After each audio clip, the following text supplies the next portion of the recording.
ചിന്നുമോളെ ക്ലാസ്സിനൊക്കെ പോകുന്നില്ലേടി? പോകുന്നുണ്ട് ആന്റി.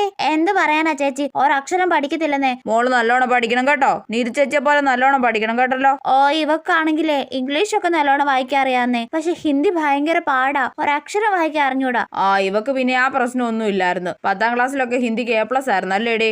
അതെ. എന്നാ മോളൊന്ന് അവക്ക് കുറച്ച് സമയം ഹിന്ദി പഠിപ്പിച്ചു കൊടുക്കുമോ മോളെ? അയ്യോ, ഹിന്ദി പണ്ട് എപ്പോഴും പഠിച്ചതാ. ഇപ്പൊ വായിക്കാൻ തന്നെ അറിയുമോന്ന് ദൈവത്തിനറിയാം. പഠിപ്പിച്ചു കൊടുക്കടി. പഠിപ്പിക്കാം.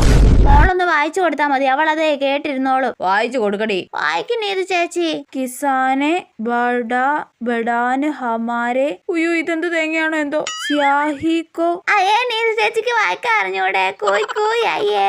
നീ ഇവിടുന്ന് ഇറങ്ങും കേട്ടോ. നിനക്ക് ഹിന്ദി വായിക്കാൻ അറിയാണ്ടാണോ നിനക്ക് 10ാം ക്ലാസ്സിൽ ഹിന്ദിക്ക് A+ കിട്ടിയത്? അമ്മ, ഞാൻ +2 ഡിഗ്രിക്ക് സെക്കൻഡ് ലാംഗ്വേജ് മലയാളമല്ലേ എടുത്തത്. അതുകൊണ്ട് എനിക്ക് ഹിന്ദി വായിക്കാനുള്ള ടച്ച് പോയതാ. അവക്ക് ടച്ച് പോയി പോലും. നിന്നെ കുറിച്ച് പൊങ്ങച്ചം പറയുന്നത് ഞാൻ ഇന്നത്തോടുകൂടെ നിർത്തി.